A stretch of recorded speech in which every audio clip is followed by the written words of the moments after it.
Hey guys, how's it going? This is Natinator, and welcome back to a new Creepypasta reading. This story is titled Mr. Teeth. It's definitely scary, but in a different sort of way to the scares we're accustomed to in regular creepypastas. I'll leave you wondering on that, so, as always, turn out the lights, get comfortable, and let the story begin.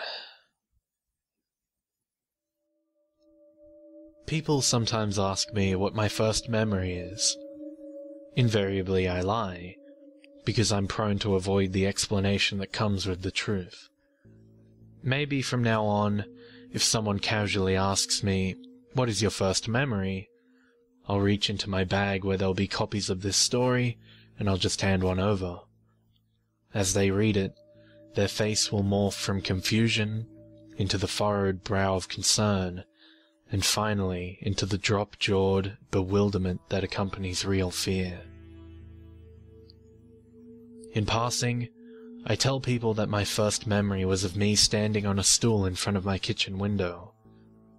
It was just after dusk in winter, and from where I stood, I could make out the black limbs of the skeletal beech tree that loomed across the driveway. While that is indeed a real memory, it's not the first one. If you want to hear about that, well, here it is. There was an unfortunate series of incidences that happened in the town where I grew up during the summer of 1989. By incidences, I mean murders. I'm not talking your run-of-the-mill bar brawl gone too far or an act of passionate revenge. No. The events that happened in Middleton were far more grotesque. Even more so because the victims were children. I don't remember the heat wave that had swept Middleton that summer. The pink droplets of melted ice cream on the shimmering pavement, or old men reclined in overstuffed chairs in shady living rooms. These precious details were told to me through family members and friends of my parents. They all, to this day, say that it was the hottest summer they have ever lived through. To make the weather even more unbearable, there were weekly brownouts that year due to some oversights at the electric plant in Salem. As a result, homes and businesses would go for hours at a time without air conditioning. Popsicles were promptly sold out in every business afternoon. Magazines and newspapers weren't read that summer. They were bought to be used as makeshift fans. It seemed that the only place where air conditioning still remained during these outages was the car. I've been told by relatives that it was not uncommon during the summer to find neighbors lounging back in their parked cars with the windows up, drinking a beer and listening to the radio. At times, it was the only escape from the unbearable humidity and heat. That's why, when mothers go shopping, it became impossible to pull their children from their cars. After all, the kids knew that the inside of whatever clothing or grocery store their mother had taken them to was probably as hot, if not hotter, than the parking lot. The coolest and best place to be was in the car, with the windows rolled up, and that gentle whispering wind seeping through the vents. With this setting in mind, you can understand how Mr. Teeth, as he was later called by newspapers, had his pick of the litter, so as to speak. He knew that in any given lot outside of a busy grocery or department store, there would be at least 2 or 3 cars where the children had been left inside. One such car was parked outside of the Market Basket on the afternoon of June 3rd. Within sat Jeremy Hager, a freckled 8-year-old with a penchant for action figures. When Jeremy's mother returned from her quick dash for butter, she found the back right door of the vehicle ajar, a Darth Vader doll left abandoned on the back seat. News of the disappearance radiated through the town over the following week, up until the day when a jogger noticed a small black Reebok laying in the grass on the edge of the reservoir. Not long afterward, Jeremy's body was pulled from the brown water and sent to the morgue. It was there that the doctors noted what appeared to be bite marks on the boy's arm and neck. Victim number 2 was Amanda DeMiller, a girl of 7 who had fallen asleep on her way home from shopping with her mother on July 18th. As was common in those days, a parent might leave their sleeping child in the car once at home. Britta DeMiller, Amanda's mother, later told police that with the house being as hot as it was, she thought that Amanda would sleep better in the car with the sliding door left open. At some point, Mrs. DeMiller looked out the window to see that Amanda was no longer in her seat. The family lived on a fairly wooded road leading into the forests of Middleton. Neighbors were widely separated from one another. Mr. and Mrs. DeMiller spent all of that night scouring the narrow back roads, knocking on the doors of the occasional houses. After only a 3-day search, a local boy found Amanda's body slumped in the corner of his treehouse. Her throat was purple from strangulation and covered with bite marks. Her shoes were on the wrong feet. Anyway, that's how the story goes. That brings us to my first memory. My parents have since placed the date of this memory to around the 3rd or 4th week of August. It had been around about a month since Amanda DeMiller's murder, but no one had been apprehended. People in town were still on edge. It was at that time, one afternoon, when I sat in the front seat of my mum's rusty Toyota, parked in the giant lot of Henry's grocery store. I remember that there was a car parked on either side of my mother's, and in front of the Toyota was one of those corrals for shopping carts. There was music playing quietly on the radio, Madonna maybe, and my hands were sticky from eating candy. You may wonder how, with all of the horrors that had plagued Middleton that summer, my mother could have left me alone in the car. The fact is, she hadn't. My older brother, Stefan, aged 12 at the time, had been designated as my temporary guardian while she made an emergency stop for flour. It was this temporary guardian who decided that this was the perfect opportunity to run to the bookstore nearby to buy a deck of collectible cards. Before he dashed out of the back seat, I remember him saying something like, "Don't go anywhere." So there I sat, waiting for one or both of my family members to return. It was then that I saw him, and it's this part which is clear even to this day. The halogen lamps had just come on all across the lot. They cast that greenish glow from just being turned on.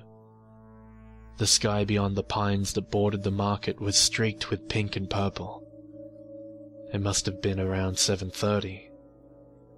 I remember first seeing him, standing there some 30 feet from our car.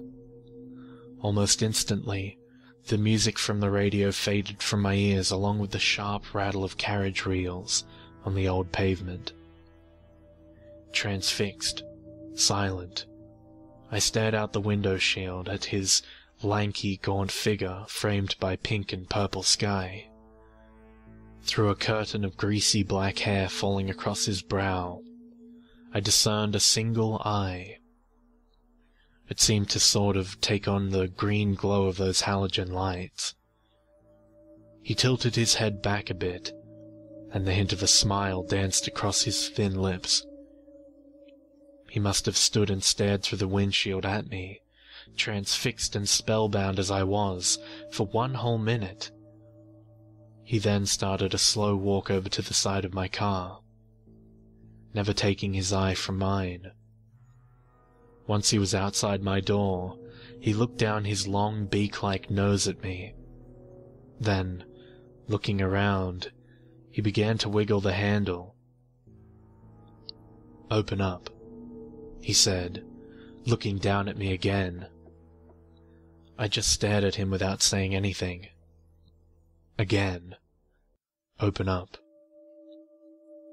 His long, skeletal fingers left the door handle and started to dance across my window, tapping here and there. He crouched down so that he was at my level and started a sort of puppet show with his hands. His dirty fingers dashed across the glass like great pale spiders in a deadly battle. He looked at them and laughed, making hissing and growling sounds. As he made these sounds, his mouth opened up into a full grin, and I had a look inside, at rows of long yellow teeth. They are, to this day, the longest and largest teeth I have ever seen. There were gaps between them, and they reminded me vaguely of dirty piano keys. They seemed to be completely immersed in his spider battle, giggling and clawing at each of his hands. At one point, he noticed that my window was open just a crack at the top. He looked at me, grinning with those mighty teeth, and crawled one of his hand spiders up to the space. I was openly sobbing at this point. He managed to squeeze the tips of 4 fingers through the opening. I caught a greasy whiff of unwashed clothes mingled with the sweet scent of blood. "Come on, open up," he said in a whiny, pleading voice. "Open up." He said this same sentence in a dozen different voices, from a girly voice to a thick lumberjack one. By sheer luck, the woman who was parked on the passenger side of our car returned with all 4 of her noisy kids in tow. Upon seeing her, the man scurried off in a ducked walk toward the cart corral, where he smoothly stood up straight and walked off into the parking lot. But not before looking over his shoulder, gnashing those massive teeth, and catching me with one final blood-chilling stare. The memory ends there. It was later explained to me that my brother had returned to the car to find me crying hysterically.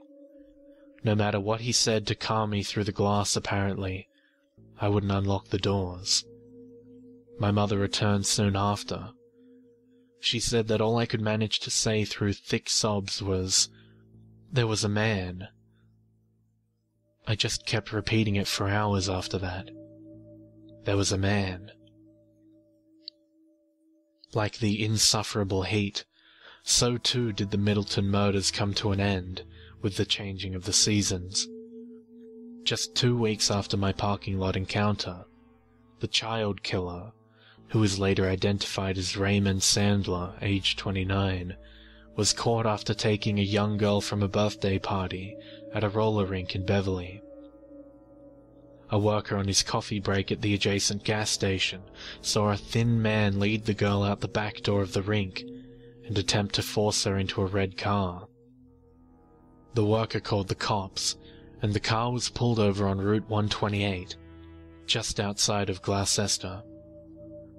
While I don't remember any of it, I first made the connection between the man in the parking lot and Mr. Teeth by seeing my father's newspaper on the coffee table the day after Sandler's capture. There, in a large blown-up black and white, was the same ghastly face I'd seen just inches from mine, with only a layer of glass separating us. Apparently, I didn't make it to school the day I saw that newspaper, on account of I couldn't stop screaming. Knowing that I had almost been a victim myself, my family and people around Middleton weren't willing to tell me anything about the killer once I grew curious. Years later, I suppose they didn't want to freak me out more than I already was. So, in high school, I did some of my own research. I learned that the Boston Globe had first coined the nickname Mr. Teeth both on account of Sandler's unusually large incisors and his habit of biting the skin of his victims.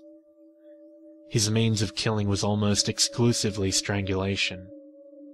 Due to his being diagnosed with paranoid schizophrenia, Sandler was often delusional. As a result, his story regularly changed. However, after being asked several times, the number of murders he confessed to, while varying, never went above 10. It was also noted in research on Sandler that he only hunted in the summertime.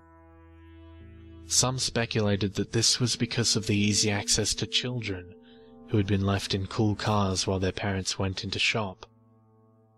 Others suggested that the hot weather triggered something inside of Sandler, something that lay dormant during the fall and winter, then awoke once the temperature hit 80. Who can say? The years have softened that first memory a bit. I'm almost 40 now, and while that hideous grin isn't quite as distinct as it used to be, I still see it sometimes when I wake up at night, usually in the warmer months. Someday, one of my 2 girls, who know nothing of the summer of '89, may ask when they're older, "Hey Dad, what's your first memory?" Maybe I'll tell them about the time I was on the stool in my kitchen, looking out at the old beech tree. Or maybe I'll just say, teeth. I remember teeth.